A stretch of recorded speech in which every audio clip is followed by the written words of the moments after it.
نے بچپن میں پڑھا تھا، ایک بوڑھی عورت چرخہ سل رہی تھی، اس سے جا کر کسی نے پوچھا کہ اللہ ہے کہ نہیں ہے؟ تو اس نے کہا ہے۔ کیا دلیل ہے؟ کہا یہ میرا چرخہ جو سل رہا ہوں یہی دلیل ہے اللہ کی۔ کہا یہ کیسے؟ کہا یہ چرخہ، اس سے کپڑے سلتی ہوں، جب تک میں چلاتی نہیں یہ سلتا نہیں، مشین سلتی نہیں ہے کپڑے، اسی سے میں نے یہ یقین کر لیا کہ میرا چرخہ میرے چلائے بغیر نہیں چلتا، تو نظام کائنات پورا بغیر چلائے کیسے چلے گا؟ کوئی تو ہے۔ یہ ہو گئی بات وجود کی، کوئی تو ہے۔ اب آتی ہے توحید کی بات، کوئی تو ہے، اب ہمیں یہ بتانا ہے ایک ہی ہے۔ کوئی تو ہے لیکن وہ جو ہے وہ ایک ہی ہے۔ یہاں پر بھی ہمیں اسلام نے جو فلسفہ دیا ہے، قانون دیا، وہ بہت ہی پیارا ہے۔ اس کی وجہ کیا ہے میرے عزیزو؟ چلو اب ہم توحید کی طرف آتے ہیں۔ توحید کہتے ہیں ایک ماننا، ایک ماننا۔ حقیقت میں دیکھا جائے تو دنیا کے اکثر مذاہب میں توحید کا شروع میں درس رہا۔ عیسائیت جو آئی ان میں بھی تھا، بعد میں یہ تثلیث کے قائل ہو گئے۔ یہودیوں میں بھی اللہ کو ہی مانتے، خدا کو ہی ماننا ہے۔ ہندوؤں میں بھی ایک کا ہونے کا تصور کتابوں میں ان کے موجود ہے۔ یہ اور بات ہے کہ انہوں نے ملا دیا، مسالے لگا دیے، الگ الگ ہو گئے۔ خالص جو اپنے دین پر باقی ہے الحمدللہ وہ اسلام ہے آج بھی۔ اللہ رب العزت ہے اور وہ ایک ہے، ایک ہے۔ اس پر کیا دلیل ہے؟ اس پر بھی دلیلیں دینی ہوں گی مسلمانوں۔ عقلی دلیلیں بھی ہیں، نقلی دلیلیں بھی ہیں۔ نقلی دلیلیں ہمارے لیے، نقلی کا مطلب ہوا کسی جگہ سے ثابت ہے، قرآن سے، حدیث سے یہ ثابت ہے تو یہ نقلی دلیل۔ عقلی جو عقل بھی جس کو تسلیم کرے، عقل جس کو ایکسپٹ کرے، وہ کیا ہے؟ اس بوڑھی عورت کا ہی میں بتا دوں جس نے چرخہ سلا، اور چرخے کو چلانے میں اس نے کہا کہ اللہ ہے، کوئی تو ہے، کیونکہ میری مشین بغیر چلائے نہیں چلتی۔ تو اس سے صاحب نے جس نے سوال کیا پوچھا کہ اچھا ہے تو کیا وہ ایک ہے کہ دو ہے؟ کہا نہیں ایک ہی ہے۔ کہا وہ کیسے؟ کہا دو ہو تو دیکھو تم سامنے بیٹھو، ادھر سے چلاؤ، میں ادھر سے چلاتی ہوں، پھر کپڑے کی کیا درگت بنتی ہے؟ تم اپنی طرف کپڑا کھینچ رہے ہوں گے، میں اپنی طرف کپڑا کھینچ رہی ہوں گی۔ اس سے میں نے یہ یقین کر لیا میرے کپڑے کو سلنے کے لیے میرے چرخے پر ایک ہی کا ہونا ضروری ہے۔ دو بیٹھیں گے تو کپڑا پھر پائجامے کی بجائے کرتا ہو سکتا ہے، کرتے کی بجائے ہو سکتی ہے، کچھ بھی ہو سکتا ہے، کچھ بھی سل جاتا ہے۔ تو دو لوگ ایک مشین کو سلنے جائیں تو نظام درہم برہم ہو سکتا ہے، تو ایک پورے کائنات کا نظام اگر دو لوگ چلانے لگیں تو ایک دن ایک کہے گا نہیں میں آج بارش برساؤں گا، دوسرا کہے گا نہیں میں آج دھوپ ڈالوں گا، تیسرا کہے گا کہ نہیں میں آج چھاؤں ٹھنڈی پیدا کروں گا، تو یہ تو انہی کے درمیان جھگڑا ہوتا رہے گا۔ اسی لیے قرآن نے بھی کہا لَوْ كَانَ فِيهِمَا آلِهَةٌ إِلَّا اللَّهُ لَفَسَدَتَا، اگر ان کائنات میں زمین و آسمانوں میں خدا کے علاوہ دو ہوتے تو ضرور اس میں فساد ہوتا، ضرور اس میں نظام درہم برہم ہوتا۔ میرے عزیزوں یہاں دیکھ رہے ہیں ہم بہت سارے نظاموں کو، کمیٹی کا مسئلہ ہے، مسجد کا مسئلہ ہے، بہت سارے چیزیں دیکھیں، صدر صاحب کچھ اور کرنا چاہتے ہیں، نائب صدر صاحب کچھ اور کرنا چاہتے ہیں، سیکریٹری کچھ اور کرنا چاہتے ہیں، حکومت میں جائیں پرائم منسٹر کو اور چاہتا ہے، ہوم منسٹر کچھ اور کہتا ہے، اس کی تو بڑی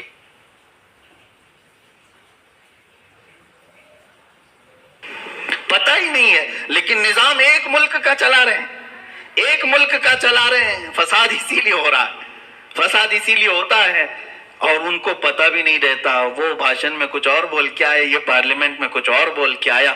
یہ سب ہماری مثالیں جو میں آپ کو پیش کر رہا ہوں دیکھ کر کے سمجھنے کے لیے، ایک سے زیادہ جب ہوتے ہیں تو عقلوں کا ملنا ضروری نہیں، ہر ایک کی عقل الگ الگ چل سکتی ہے۔ اب آئیے کوئی کہہ سکتا ہے نہیں بھائی اتحاد سے بھی تو کام ہو سکتا ہے، یونٹی سے بھی تو کام ہوتا ہے، کچھ جگہ ہوتا ہے نا۔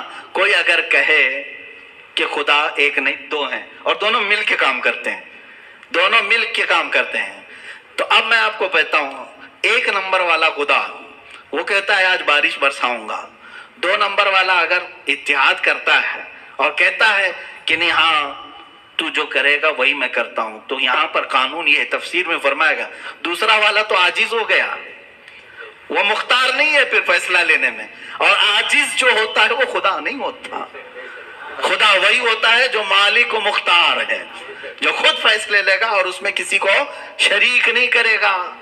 تو اگر دوسرا والا مان گیا اس کی تو وہ خود عاجز ہو گیا، اس کی اپنی نہیں چلی، دوسرے دن دوسرا چلایا اور پہلے والا راضی ہو گیا تو پہلا عاجز ہو گیا۔ تو خدا عاجز نہیں ہو سکتا، یہ ہمارا عقیدہ ہے۔ خدا وہی ہے جو قادر مطلق ہے، قادر مطلق، ہر چیز پر وہ خود فیصلے لیتا ہے، خود ہی اختیار رکھتا ہے۔ الحمدللہ اسلام کو اتنا پاک و صاف رکھا گیا ہے۔ خدا کا جو عقیدہ ہے ہمارے ہاں، عقیدہ توحید ہے، وہ انسان کے ذہن کو بھی پاک و صاف کرتا ہے، انسان کا ذہن بھی پاک و صاف رہتا ہے۔ اگر عقیدہ توحید تمہارا ہٹ گیا، میرے عزیز و توجہ چاہتا ہوں، توحید عقیدہ سمجھ گئے، اللہ کو ایک ماننے کا عقیدہ اگر ہٹ گیا تو پھر انسان اتنا ذلیل ہوتا ہے کہ پھر وہ ہر چیز کو خدا ماننے لگ جاتا ہے، چاہے وہ چوہا ہو کہ بلی ہو کہ سانپ ہو کہ مچھر ہو، کسی کے بھی سامنے جھکنے لگ جاتا ہے۔ توحید کا عقیدہ اگر ذہن سے ہٹ گیا، اللہ کو ایک اور بڑا ماننے کا عقیدہ ہٹ گیا، تو ہم نے ان لوگوں کو بھی دیکھا ہے جو عورتوں کی شرمگاہوں کو بھی عبادت کرتے ہیں، بہت ساری غلاظتوں کو بھی پوجتے ہیں۔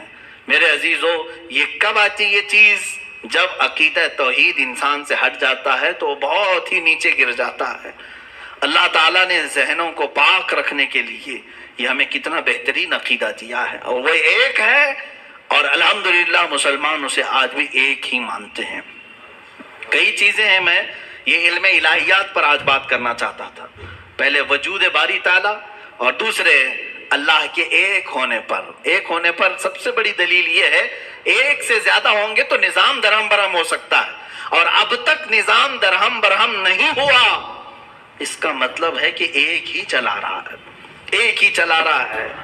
سورج کو جس طرح سے اس نے سالوں سے چلایا ہے، چاند کو جس طرح چلایا ہے، موسموں کا آنا جانا، قرآن خود یہ کہتا ہے، میں نے آیت خطبے کے بعد یہی تلاوت کی، ان فی خلق السماوات والارض واختلاف اللیل والنہار، بے شک زمینوں کی پیدائش میں، آسمانوں کی پیدائش میں، اور رات و دن کے آنے جانے میں تمہارے لیے بہت بڑی نشانیاں ہیں، کہ ایک ہی ہے جو اس کو اپنی مرضی سے بنایا ہے، اپنی مرضی سے بنایا ہے۔ عزیزان گرامی وقار، ہندوؤں میں بھی ایک ہونے کا عقیدہ تھا کہ ایک خدا ہے۔ بہت ساری کتابیں ہیں جس کو میں نے پڑھا ہے، جس میں کہا گیا ہے سنسکرت میں کہ وہ ایک ہی ہے، لیکن ہوا یہ کہ بعد میں ان تعلیمات میں مکسنگ کیسے آئی؟ جیسے ہمارے ہاں فرشتوں کا تصور ہے، جبرائیل ہیں، میکائیل ہیں، اسرافیل ہیں، اسرائیل علیہم السلام، جو ملائکہ ہیں وہ اللہ تبارک و تعالیٰ نے انہیں مختلف کاموں پر لگایا ہے۔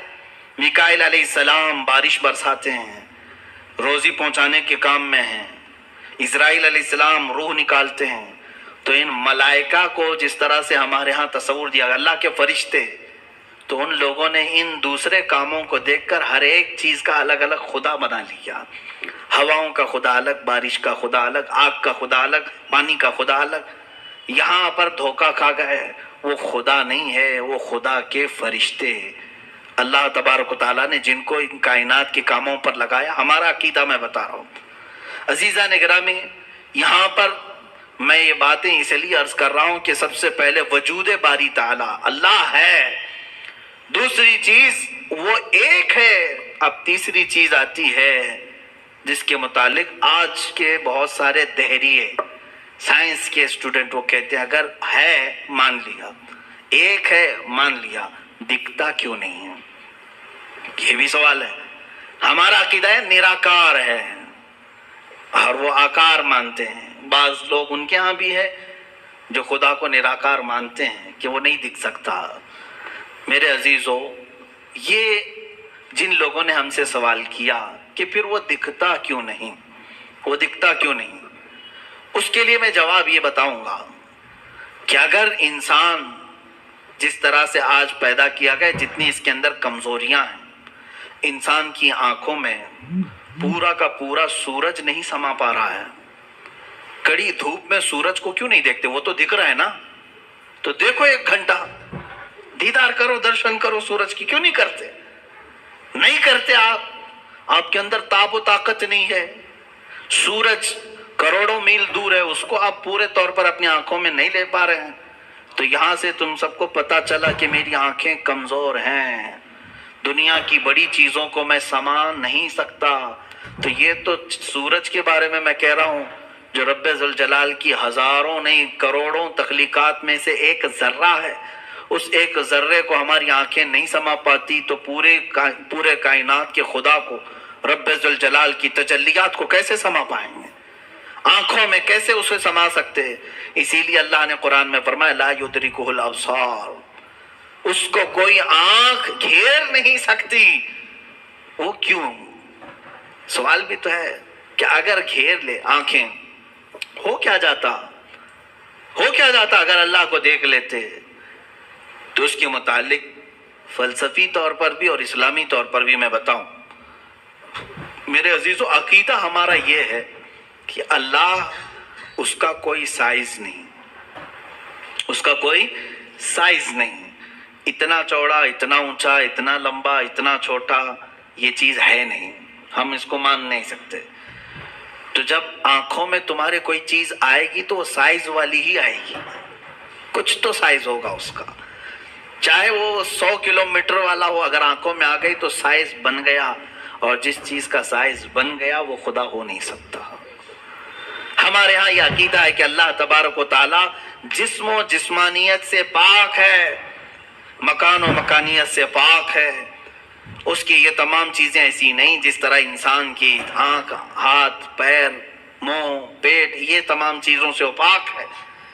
وہ جیسا ہے وہ اللہ بہتر جانے.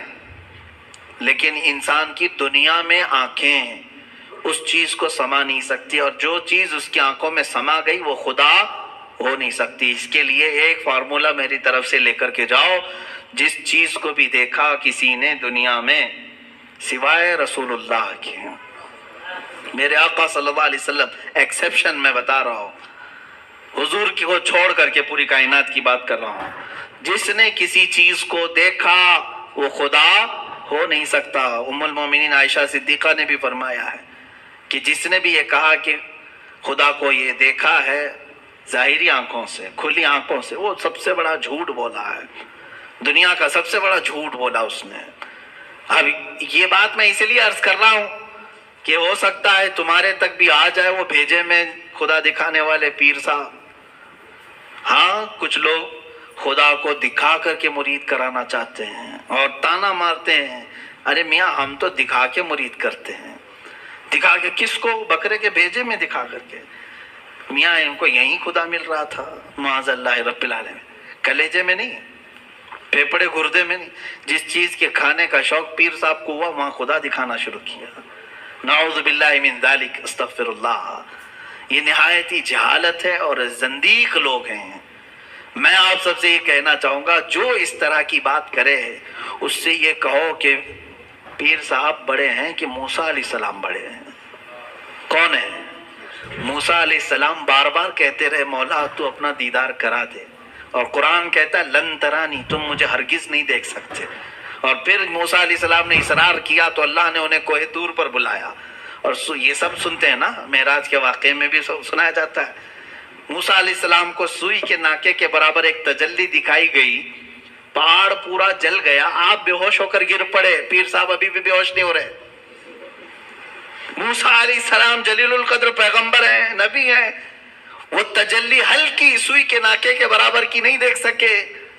تو ان سے سوال کرو آپ بڑے کہ موسیٰ علیہ السلام بڑے؟ آپ کے اندر اتنی پاور کہاں سے آ گئے؟ آپ پورے بھیجے میں دکھانے کی بات کرتے ہیں، نہایت ہی گمراہی کی بات ہے.